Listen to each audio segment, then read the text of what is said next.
Vous connaissez beaucoup d'acteurs capables d'arriver comme ça en interview, d'être nommé pire acteur de l'année puis de recevoir un Oscar 10 ans plus tard, d'afficher ce genre d'expression avec le plus grand sérieux.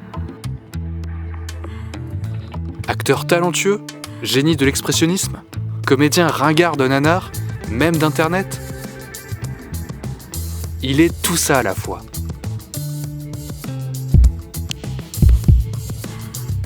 C'est un acteur qui tente des choses tout le temps, qui s'investit à 100% dans ses rôles. Il sort complètement du naturalisme.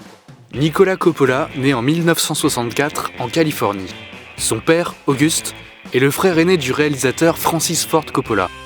Mais le succès de son oncle cinéaste écrase et complexe le jeune Nicolas. Il décide de devenir acteur après avoir été bouleversé par À l'Est d'Éden, le drame d'Elia Kazan. Après des débuts difficiles, Nick joue dans quelques films de son oncle. Pour Peggy Sue, par exemple, le premier film dans lequel il a fait ça, il a joué son rôle en prenant la voix d'un personnage en pâte à modeler qui est toujours accompagné d'un âne rouge. Et il a pris la voix de l'âne rouge, une voix vraiment très très typique, très très aiguë, un peu qui tremble. Well, I wouldn't want that.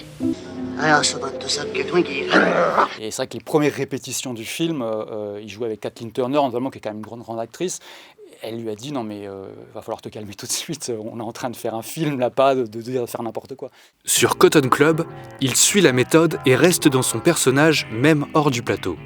Dans Birdie d'Alan Parker, il joue un soldat blessé au Vietnam et garde ses bandages sur toute la durée du tournage. Mais il entretient aussi savamment sa légende d'acteur jusqu'au boutiste.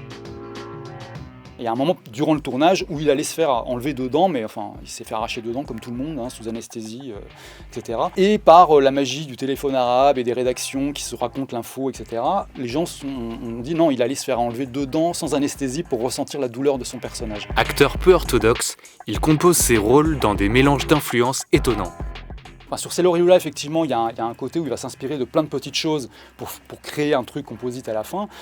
Typiquement Marlon Brando, Elvis. Il s'inspire également d'Andy Warhol, par exemple, pour le côté collage, justement.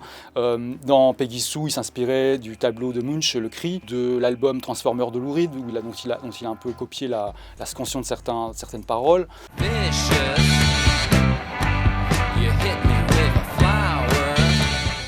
Au début des années 1990, l'acteur, qui souffre d'une réputation d'olibrius à Hollywood, veut se tourner vers des films plus grand public, des comédies, des drames, comme Leaving Las Vegas, pour lequel il reçoit l'Oscar du meilleur acteur.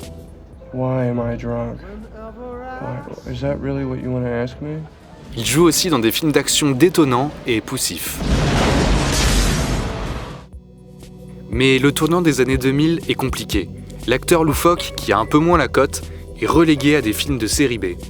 Il y a aussi un truc un peu physique également, parce que c'est un acteur qui a perdu ses cheveux assez jeune. C'est aussi un acteur qui a vraiment développé un goût pour le déguisement très très tôt. Quand il était enfant, il était très fan des super-héros, etc. Mais il était très fan aussi de l'acteur Lon Chaney, qui était grand spécialiste du déguisement dans les années 20-30. Il a aussi beaucoup joué de ça. Et c'est vrai qu'en vieillissant et avec son apparence physique qui change, ça donne parfois lieu à des choses assez hautes en couleur, on va dire.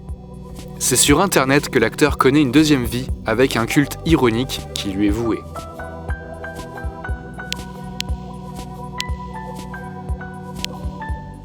Ces gifs incarnent très bien la loi de Poe, une règle d'Internet énoncée sur un forum en 2005. Quand on tient des propos un peu outranciers, quand on est dans l'exagération, c'est difficile, si on ne le dit pas clairement ou si on ne donne pas un gros indice, de savoir si on est sérieux ou si on est dans la blague complète, quoi. Et en fait, Nick Cage, tout le personnage repose effectivement là-dessus. Est-ce qu'il est en train de faire n'importe quoi ou est-ce qu'il est en train de faire une performance incroyable qui est juste mise hors de son contexte? Voilà, c'est à chacun de voir. Sorte de méta-acteur n'hésitant pas à friser l'autoparodie, voire à jouer son propre rôle. Nick Cage. Nick Cage n'a pas fini de nous surprendre.